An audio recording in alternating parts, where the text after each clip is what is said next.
PRP success story, I don't even think I could narrow it down to one. You know, I have had excellent experiences on each and every one of the, I don't know if you call them deals, but the contract renegotiations that we've worked on with PRP. They have, you know, the people we work with on the PRP side are always incredibly friendly, professional, incredibly knowledgeable, and it's almost never the case that they don't find the savings that they're looking for, and that to me is perfect. And if I were looking for a specific success story, I think I would cite to our most recent negotiation at Wiley Ryan on our Westlaw contract. I had reached out to Westlaw after joining the firm, knowing that our Westlaw pricing was out of range for what I'm used to seeing, and had absolutely no success making any changes in the contract. And it was frustrating and frankly almost demeaning. And in came PRP, and we've just renegotiated our contract with 6% savings, and I couldn't be happier about it.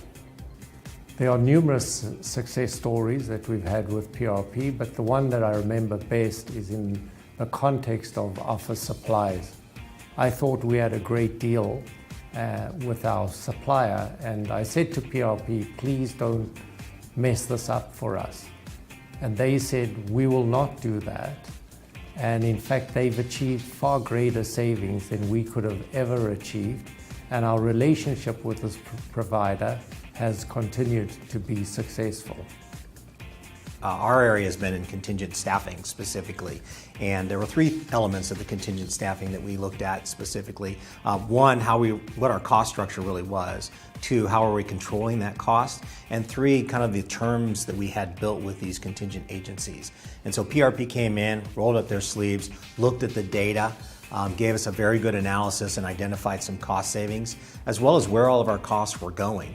And as a result of that, we've seen some significant improvements. We reduced our overall number of agencies we use from just over 20 down to 5 national agreements, which then resulted in roughly a six-figure savings on contingent staffing over the last year, and we've continued to see further improvements. So it's been a very successful endeavor, and it really helps kind of lower our overall expenses for contingent staffing.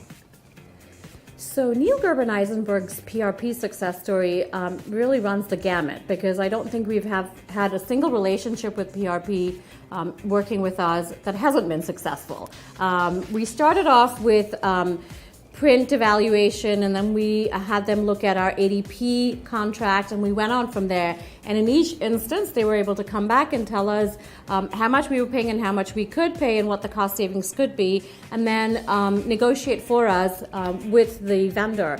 One of the biggest projects that I worked with on PRP was our library project, and as you can imagine, we do as a law firm a ton of research, and we actually had contracts with 146 vendors.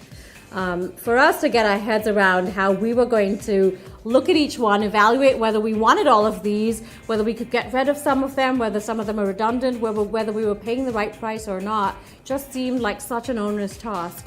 And PRP came in and they worked with us meticulously. The wonderful thing is that they had the industry experience. They understood what's out there, what other people are paying, what we were paying, whether there was a crossover in terms of having this one research project, a product versus another research product, and really thinking about what we need to keep, how we need to consolidate, and where we need to go back to the vendor and negotiate. And the other great thing about PRP is they let you decide what you're comfortable with in terms of how involved you are with the vendor negotiation or how uninvolved you want to be. So if you want them to run with it and be kind of the strong arm and negotiate, they'll do it. If you want them to let you get involved and be a little softer with the vendor because of the relationship, then they'll let you do it. So they really work with your culture in terms of allowing the relationship with the vendor to carry on, but also being hard in the sense that you know that you're paying more than you should be, and kind of putting it out there and saying, here's where Neil Gerber is, here's what market is, and here's what best in class is, and that's where we want to get to. So in each project that we've worked, and we continue working with PRP, they've always come back with a win for us, and I think it's a win-win all around.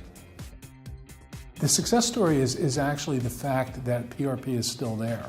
I think that I started with the firm 5 years ago, and the administrator who I replaced had been there forever, and she is the one that brought PRP in. And when I came in, the management team, the managing partner, asked me to take a hard look at PRP because they were very skeptical. And so was I, frankly, because I had dealt with the likes of PRP on the East Coast and in other areas of the country. I took a hard look at PRP from every aspect that I could, and I came away saying, these guys are the real thing. And I went back to the management committee probably 2-3 weeks after I started, and I said, from everything that I can see, this group really delivers on what they're supposed to be delivering. I said, it's all real.